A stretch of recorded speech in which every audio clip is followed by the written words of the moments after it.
Au sommaire de ce journal, le gouverneur du Sankuru, Kitenge Kanyama, est visé par une motion de défiance. Les élus provinciaux reprochent à ce dernier le manque de leadership et la mauvaise gestion. 3 morts et 8 blessés, c'est le bilan provisoire de l'effondrement de la maison en construction au quartier Makolo à Bunia. Le gouverneur militaire de l'Ituri s'est rendu sur le lieu du drame pour constater les dégâts et compatir avec les familles touchées. Aux États-Unis, Donald Trump met l'Europe sous pression avec la menace de nouveaux droits des douanes dès juin. Bruxelles a déclaré travailler de bonne foi pour obtenir un accord commercial fondé sur le respect et non sur des menaces. L'info, c'est l'heure sur Télé 50. Bienvenue à tous. À la une de l'actualité, 44e Conseil des ministres, le chef de l'État, Félix Tshisekedi, a présidé cette réunion hebdomadaire vendredi à la Cité de l'Union africaine. Plusieurs sujets ont été abordés, notamment l'évolution de la situation récente sur les marchés de change ainsi que des biens et services, le projet de construction de la centrale hydroélectrique de Kakobola ainsi que le projet de loi des finances rectificatives de l'exercice 2025. Nous y reviendrons avec plus de détails dans nos prochaines éditions. Un saut en province. Poursuivant son itinérance humanitaire dans le Tanganyika, la ministre des Affaires sociales, Action humanitaire et solidarité nationale, Nathalie Aziza Mounana, continue sa tournée d'inspection et d'évaluation des différents sites touchés par les catastrophes naturelles causées par les pluies diluviennes du 5 au 6 mai dans la ville de Kalemi au Tanganyika et dans d'autres coins de la province. Dans le cadre de sa mission humanitaire dans la province du Tanganyika, mercredi 21 mai 2025, la ministre des Affaires sociales, Action humanitaire, Solidarité nationale, Nathalie Aziza Mounana, est venue constater les dégâts des inondations causées par la rivière Lubouye au site Kichanga, commune de Lukuga, afin d'apporter assistance humanitaire. Un moment d'échange avec les sinistrés, Nathalie Aziza Mounana leur a prêté une oreille attentive. Deuxième site, Camp Kalendouloa, commune de Kalemi. Ici, Nathalie Aziza Mounana veut s'imprégner dans quelles conditions sociales étudient les élèves de l'épée Kalemi-Lac. Constat, ces élèves apprennent dans des conditions d'extrême difficulté, comme relate l'un des encadreurs. Les élèves que j'ai, ce sont des élèves des sinistrés, des inondations de lac Tanganyika. Au camp Kalendouloa, où plusieurs victimes des débordements du lac Tanganyika sont installées, l'on compte 5000 personnes vivant dans des conditions humanitaires difficiles, sollicitant par ailleurs l'implication de Nathalie Aziza Mounana. Autre site, quartier Kamukolobondo. Ici, la ministre est venue constater les dégâts des débordements des eaux qui a conduit au déplacement des sinistrés dans différents coins. De là, Nathalie Aziza Mounana s'est dirigée dans la commune du lac Tanganyika, quartier d'Ave, voir comment tout un stade, à l'instar de stade Sendwe, qui a été ravagé par les eaux, et même les écoles et les habitations n'ont pas résisté. Au finish, 3 communes de la ville de Kalemi sont touchées par les inondations. Lukuga, commune du lac, et la commune de Kalemi, venue dans le Tanganyika pour les inondations dans son expérience humanitaire de plus de 36 ans. Au nom de la solidarité nationale, elle est allée au-delà de sa mission d'itinérance. Nathalie Aziza Mounana va se diriger au camp de Kikogo, quartier Katanika, apporter du réconfort aux déplacés internes des guerres. Nathalie Aziza Mounana reste pleinement engagée à poursuivre les interventions dans des zones affectées, selon les orientations du gouvernement souminois, sous le leadership du chef de l'État, Félix-Antoine Tshisekedi Tshilombo. Je l'annonçais au sommaire, 3 morts et 8 blessés, c'est le bilan provisoire de l'effondrement de la maison en construction au quartier Bankolo à Bunia. D'après le commandant de cette ville, les fouilles continuent pour retrouver d'autres victimes. L'architecte responsable de ce chantier est également recherché. Le gouverneur militaire de l'Ituri s'est rendu sur le lieu du drame pour constater les dégâts et compatir avec les familles touchées. Regardez.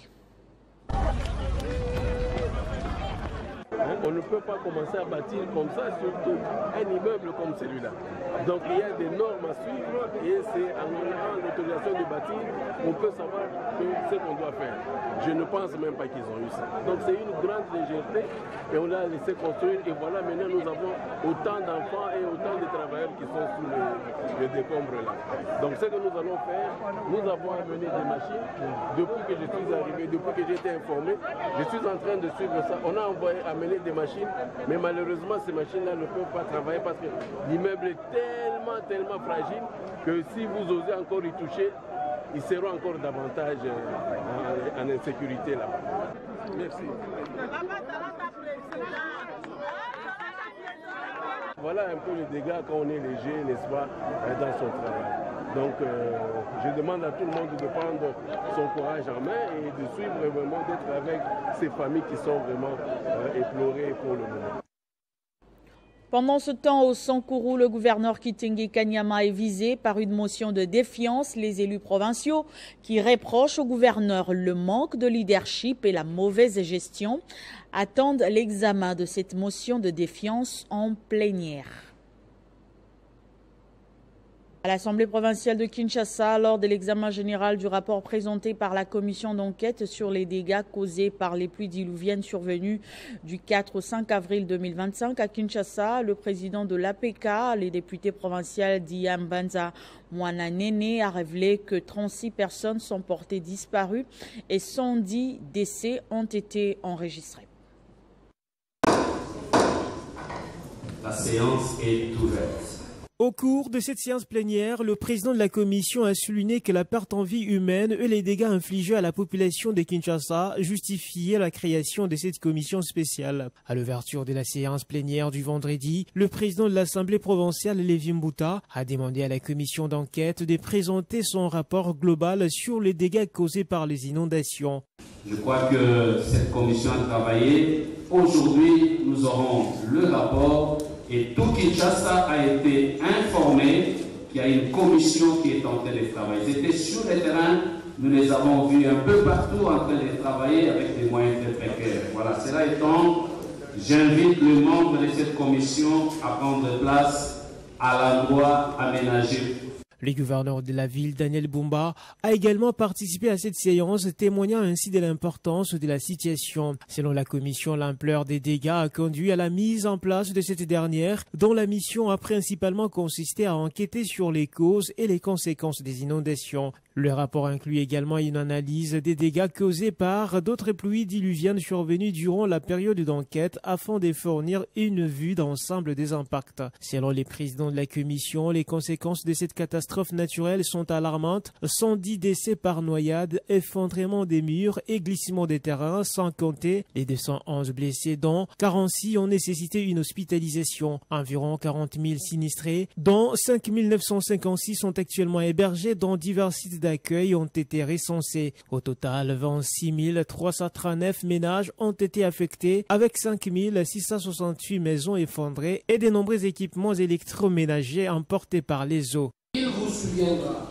qu'à la suite de graves inondations de pluie diluviennes qui se sont abattues le 4 et le 5 avril 2025, la ville de Kinshasa était divisée en deux.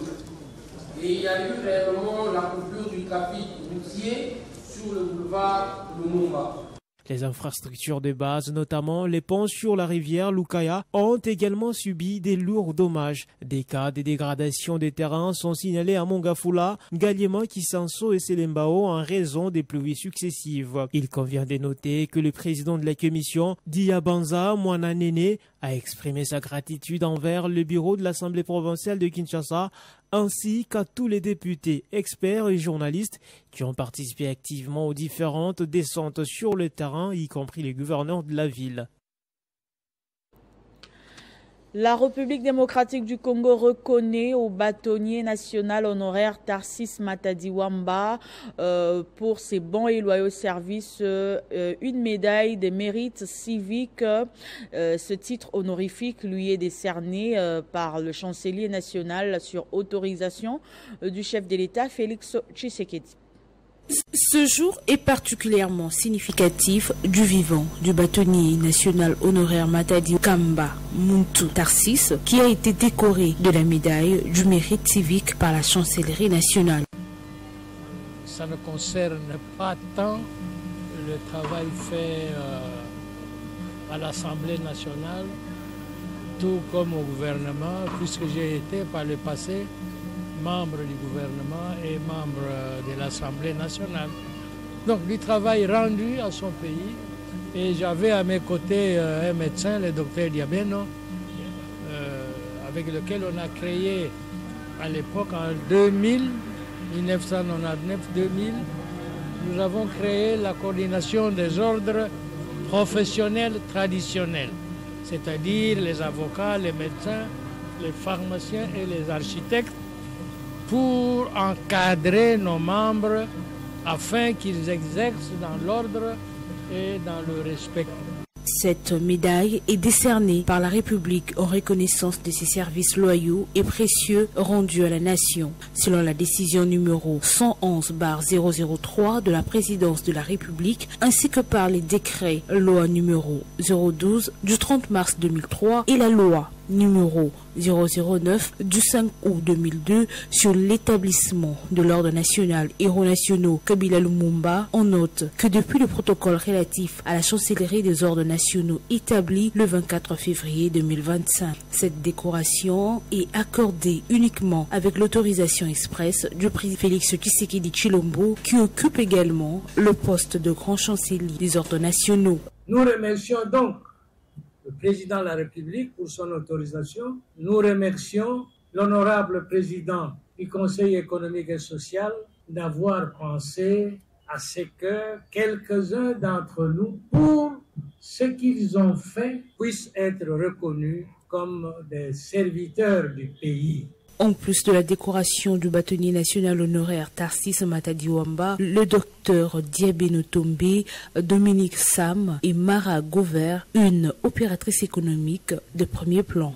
En dehors de nos frontières, en réponse au président américain qui a menacé à 2 reprises d'imposer des droits de douane de 50% à l'Union européenne dans l'espoir de la diviser pour imposer aux 27 des accords commerciaux séparés. Bruxelles a déclaré travailler de bonne foi pour obtenir un accord commercial avec les États-Unis fondé sur le respect et non sur des menaces. Ce journal est terminé. Place au rappel des titres.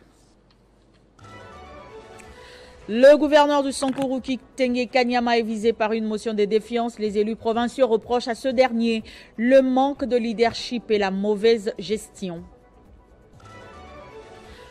3 morts et 8 blessés, c'est le bilan provisoire de l'effondrement de la maison en construction au quartier Bankolo à Bunia. Le gouverneur militaire de l'Ituri s'est rendu sur le lieu du drame pour constater les dégâts. Aux États-Unis, Donald Trump met l'Europe sous pression avec la menace de nouveaux droits des douanes dès juin. Bruxelles a déclaré travailler de bonne foi pour obtenir un accord commercial fondé sur le respect et non sur des menaces. Merci de votre attention soutenue et restez fidèles au programme de Télé 50. Retrouvez toute l'actualité en continu sur www.tele50.cd.